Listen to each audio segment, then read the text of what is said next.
actually moderates the activities of its members. It has been so from time immemorial.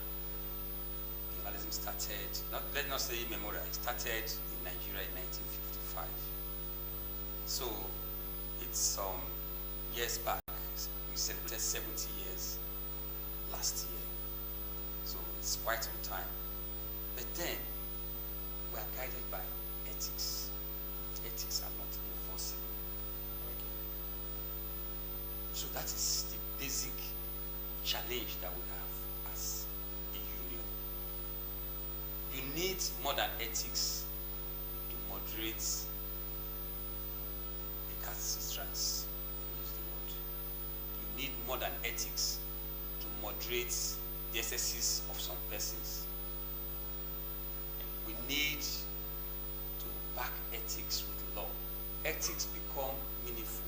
Ethics become purposeful. Ethics become result-oriented when it is backed by law. But journalism practice today in Nigeria is not backed by law. It is there in the Constitution in Section 22. But the enforcement of the ethics is not backed by law. Section 22 talks about holding government accountable in the dissemination of information and ideas through the press, the radio, the television, the newspapers. But we are guided by ethics only. And like I said, ethics become powerful when it is backed by law. Okay, are you saying that... Which we don't have. Okay, so are you saying that aside from a law being passed, that that media organizations cannot demonstrate their commitment to accuracy, fairness, and transparency in their reporting? Now, let's also merge that with building trust with our audience. Now, you talk about the union. I'm telling you our handicap. Okay. Yes, generally speaking, yes, in the society there are laws concerning talking about slander and libel. Okay. You understand? Yes. That is for the general society. Okay. Where courts will now come and decide. But as a union, we can only enforce that area. We can only talk about ethics. Okay, so we can only preach ethics. We can only preach ethics. Okay. But we cannot really enforce them. It is when you have laws that you can enforce. For example, if there is a council, like we have in other professions, we have in the medical profession, Medical and Dental Council of Nigeria, called MDCA, Nursing and Midwifery Council of Nigeria. You have that of pharmacists. You have that for engineers, current. You have that for surveyors, many professional body, NIPRO, Nigeria Institute of Public Relations. You have laws backing their establishment. If we have something, we used to have something called press council, but it's not effective. The law is neither here nor there. If we have something like Journalism Council of Nigeria that will regulate both the broadcast, that will regulate the broadcast, the print, and the social media. There's a council made up of those in government, the wider society catches up with him. Somebody feels aggrieved and said, "You have slandered my name, I will take you to court." But within, we need to also enforce it within the way others do. If in medical field, a doctor errs, MDCAN will investigate him. You can suspend practitioners on the edge, in check, making them to be more ethically oriented. But in journalism, we don't have that. In fact, it has even been taken over by quacks. So it is difficult. You cannot even check your own members who are trained per se. No, talk of those who are not trained, who are in the profession and causing more havoc. So you can see where the public trust issue is a challenge. Okay, you talked about quacks, and I think that's where talk about social media should come in. Now, what role do you think social media platform plays in the spread of misinformation, and how can media organizations effectively navigate this platform to promote trustworthy contents? Now, let me just make this clear. Social media is one of the three genres of journalism. You have the broadcast made up of radio and television. You have the print, the hard copy, media is the combination of these two. Yes. In what do they call it? In World Wide Web. The combination of these two in the World Wide Web. So it is not the property of wax. I must clarify that. That's why when it was evolving, we were encouraged. We who are trained practitioners were encouraged to inculcate the social media in our offerings. Today, most mainstream media, they call them traditional media, the radio, the television, the newspaper, they now have their social media arms. So it is not like when you say social media, you're talking about the domain of quacks. So yes, it's been quacks, hijacked. quacks might have hijacked it early enough and even perpetrating themselves there now, Okay. but it is not their domain. It's just that there is no law regulating the activities of journalism, including journalism in the social media in Nigeria, and we need those laws urgently. Okay. So do you think misinformation and fake news have overshadowed the credibility? Because we're talking about quacks, but the fact that they are quacks does not mean that they are also journalists of integrity, diligent journalists. But do you think that with all that's happening, misinformation, fake news, it has overshadowed the credibility of trained journalists? And if you think so, how can this be corrected? Well, there is no profession where you don't have what they call mixed breed. You have the good, the bad, and the ugly. Journalism is also affected. There are those who do not deliberately misinform. That's what we call disinformation. They deliberately do it. Some do it without knowing. That's what we call misinformation. So they are just there. Some of them do it to gain clicks, Traffic. to get their stories trend, Yes. traction, and the rest. So it's all there. The professionals are doing it. The non-professionals are doing it. So it's something that is a challenge, and it's also eroding the kind of trust that you So have. how can it be corrected? Well, like I said before, there's no profession that does not have this kind of. Or how can it be It mitigated? it can be corrected. I've said it before. Yes. It can be corrected when we submit ourselves to regulations. It is not easy. Some people will feel that, oh, journalism is not supposed to be regulated. They will now be thinking alongside the earlier thought process for journalism practice, which is hinged on the libertarian system of journalism. You remember, we talked about theories of mass comm. There's what they call the libertarian theory of mass communication that talks about freedom on hindered. But we all know that there is nowhere in the world where you have absolute freedom. You hear your own stop, that's where another begins. So, to that extent, libertarian theory did not see the light of the day. And there's what we are now accepting as more meaningful, which is the social responsibility theory, that it is better for you to, in practicing journalism, to see yourself as part and parcel of society. So that whatever you are doing, You know that the effects will come back. you know that the effects will affect you, will affect your loved ones, will affect your community, and as long as you are part of that community, you have to exercise restraint in whatever you give out. So, to a large extent, the social responsibility theory, it has been the middle way between libertarian theory and the other extreme end of Soviet socialist theory, or what they call in modern day, I've forgotten the name, but it's another pro-government, the other extreme of government, where you have to be on one-sided. You have to be guards, complete authoritarian theory. I remember now, the authoritarian theory. Okay. So what I'm saying is this: we need to be moderated, and that moderation is what will now bring about that consciousness of balancing. There is need for balancing in whatever you are doing.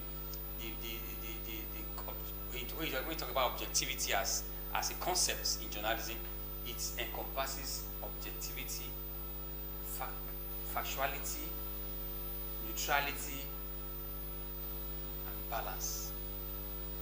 So all this put together is what we need to, on a daily basis, be moderating what we give out as journalists.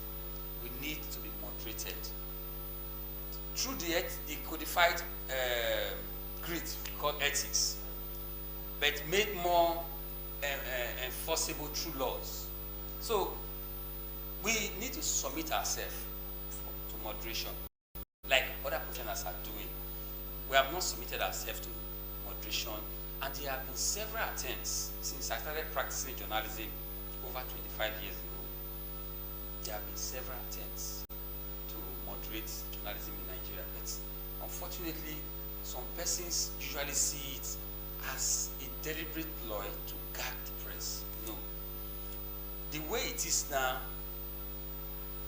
it is being abused even by practitioners.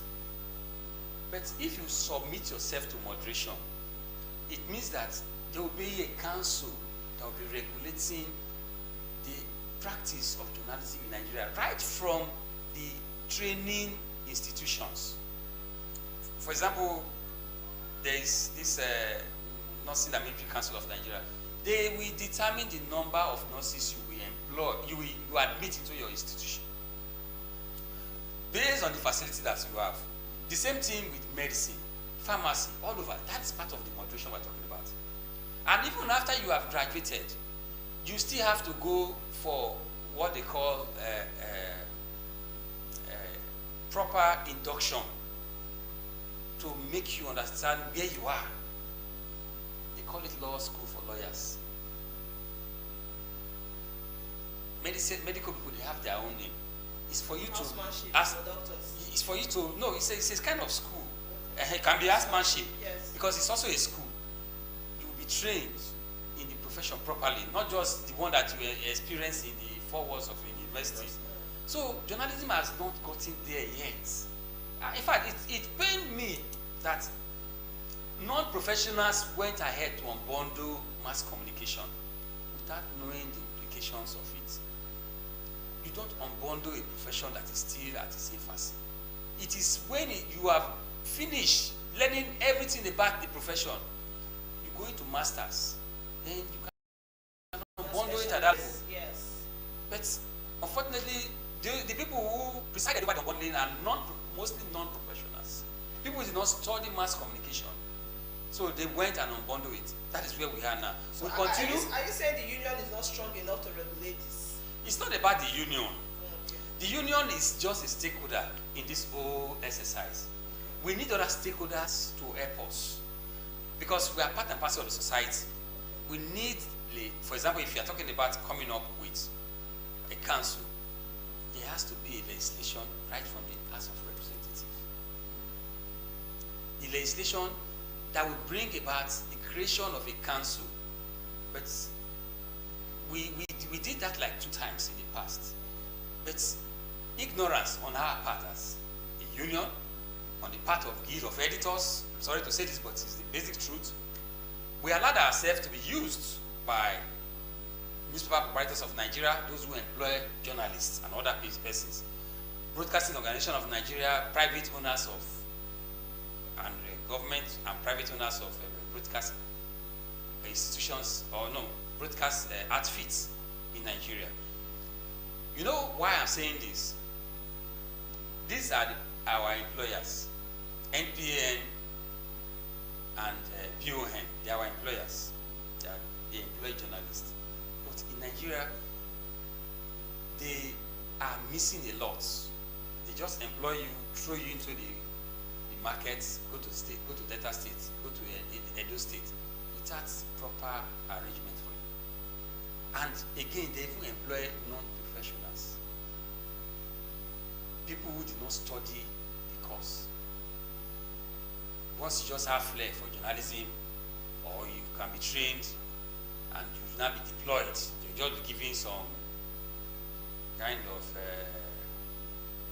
ad hoc training, 1 week, 2 weeks, 3 weeks training, 3 months training, and will send you to the field without proper indoctrination that you would have gotten if you had gone to a university for 4 years at least.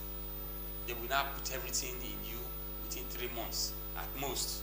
That is if they can sacrifice 3 months, and they will not send you to the field.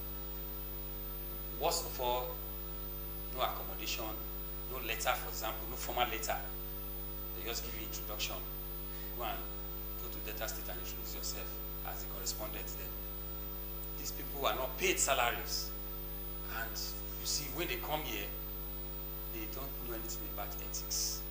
It's how to feed, how to survive. Because of the way they were sent out. Because of the way they were sent out. But if we have a council will not only talk about how you train them. These are the numbers of persons you can take as a university based on your infrastructure, based on the facilities that you have. The council will also ensure that when you employ these people, you take care of them. There must be minimum standards. One of them in Nigeria here, we celebrate him a lot. He has a television station, he has a newspaper. He went to South Africa to try it. He was sent packing. Because there, they have laws that protect the practice of journalism. They have laws there. Things are not just done. But here, journalism is helpless.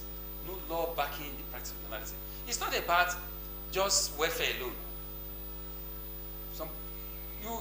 The truth is, when it is properly regulated, you will see the offerings matured.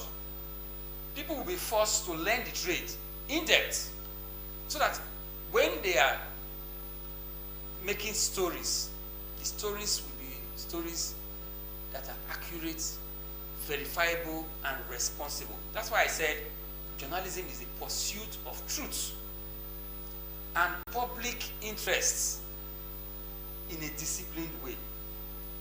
You cannot pursue it if you are not disciplined, and you cannot be disciplined if you are not trained. So we need that council to ensure that journalism is regulated in Nigeria. Okay, so now then. Section 39 of the Constitution talks about freedom of expression and publication and things like that. That is for all Nigerians. It's for all Nigerians. People tell you that they want to restrict freedom of expression and the rest. No. It's because they are running away from their responsibility. This BON, top-notch, and NPN, top-notch, Newspaper Writers Association of Nigeria, they are trying to run away from their responsibility. As business people, they want to cut costs by all means. You understand? And you don't blame them. They want to cut costs. They don't want to be paying salary. If it's possible, they don't even want to pay. Most of them don't pay salary. And that is killing the profession. It's killing the practice. It's making practitioners to be vulnerable. Because first and foremost, you cannot be talking about ethics when you are not fed, when you don't have a money to pay your accommodation, when you cannot transport yourself. So you can easily be compromised. Today, in the practice, you see one-sided journalism. I told them in our platform, NUJ platform, I said if I see one-sided story, a controversial story that is one-sided, I will yank it off. You see, I became a bad person. But as a professional, if you see a one-sided story, you must make effort to balance it. You must make effort. Don't say, because this person did not call a press conference, let us do it. If he pains him, let him call a press conference. No. As a professional, your training says that there must be balance. So if you see somebody giving one side of the story, you hold the public the responsibility to get the other side. A lot of people have turned journalism into commercial venture. Yes. In fact, people now consult them. They have unions, they have associations, they have forums where they contact them to cover stories. The NUJ is no longer relevant because we stand for balance. You see them patronizing them heavily. They are even on the monthly payroll of some politicians, and some of them are pay as you go. You understand? But these things are killing journalism. Okay. We need a council. We need to submit ourselves to regulation. Okay. So now, with your office as NUJ chairman, Delta State Chapter, and with what you've said about the professionalism and all of that, does the Delta State Chapter of the NUJ have plans of training, reorientation of its professionals to uphold the standards of journalism in this new year? Because of course now you said the union does not have the power to enforce and sanction. So how about training, reorientation, and all of that? Do you have plans? Mind that we operate a system that is similar to what we are practicing in Nigeria. We have National Executive Council. It's not about Delta State Council. It's about the National Executive Council. That's you have a national working committee carrying out its activity like the executive arm at the national level. So it's something that will be instigated from that level To get approval from to get the council we're talking about. But talking about training, we have been doing the training, we have been doing all that, and we'll continue to do it. But the training will amount to little if people are not conscious of the fact that there are consequences for not imbibing to the trainings that they have been subjected to or they have been given. And like I said, the best way that training will make more sense. Of course, training is very key. Those professions I mentioned, if you don't go for training for 1 year, you can be denied promotion. For example, if you are in the public sector, you can be denied. They call it continuous professional or training something. You understand? If you don't go for accountants, they do it. Lawyers, they do it. Doctors, they do it. Nurses, they do it. They go for training at least once a year. So it's something that is mandatory, and in our own capacity, we have been holding trainings for our members, collaborating with some NGOs. And I remember within our own capacity, we trained our journalists in one of our congresses on the Cybercrime Act. That is the law we have now, so that they don't fall prey to it. Until somebody says the Cybercrime Act is against the Constitution, it breaches the Constitution. That is the law. So I felt that many of our people are falling prey to it. They are making mistakes, and the police, sometimes we come and arrest them and want to prosecute them in court because of ignorance. They don't know what the cybercrime is all about. Cybercrime Act is all about. So we have to hold training for them, and we continue to hold training not just for things like Cybercrime Act, but on how to develop their skills, on how to make them to be effective and efficient in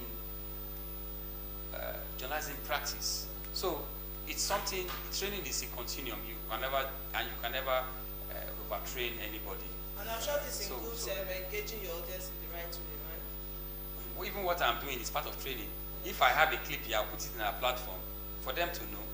You understand? So training is part of human being. You don't stop learning until you are done there. It's what we call the soul. The soul of any human being must continually be renewed in the environments that is part of. So finally, what message would you like to pass to the public as we've entered the new year regarding the role of media and the need for mutual trust? The message to the public. The message to the public is that they should still keep believing that journalism creed has not changed. Journalism is for them. Journalism is for their interests. We continue to pursue truth and public interest in a disciplined, formats, even though a few of us are deviants, and wax are making it worse.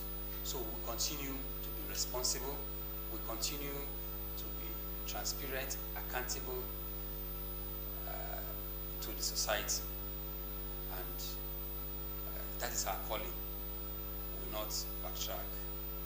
We need their support, and by God's grace, we will get to a higher pedestal where journalism will be better moderated for greater societal benefits.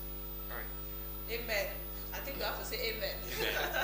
All right.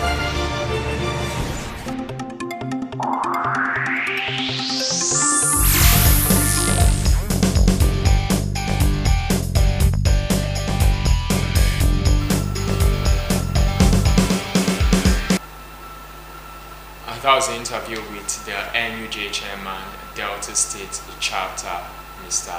Okome Churchill Oyobe, on the topic rebuilding public trust in the media. And one of the ways that that trust can be built, though it's a collective effort, but from the frontiers of the media, is to put out balanced reportage. With so the transparency. Yes. Lots Yes. of transparency. Yes, and this is where we'll draw the curtain on today's edition of Morning at Perpetua. Before we go, You've not auditioned to be on earth before. I think this is our first time, all of us. So notwithstanding the amount of mistakes we've all made, it's important that we don't get too hard on ourselves. We always go back to the drawing board, re-strategize, and then get back on track. And then we also learn to take it one step at a time. Everything will definitely fall into place in due time. okay, still staying in the same flow as Perpetua was talking. It reminded me like she was going all poetic. So I'll leave with this. Life is a stage and we are all actors. Do what to play your role effectively. Right. On behalf of the production crew, it is I, Gaga Ikama, thanking you so much for your time. Do have yourself a lovely weekend.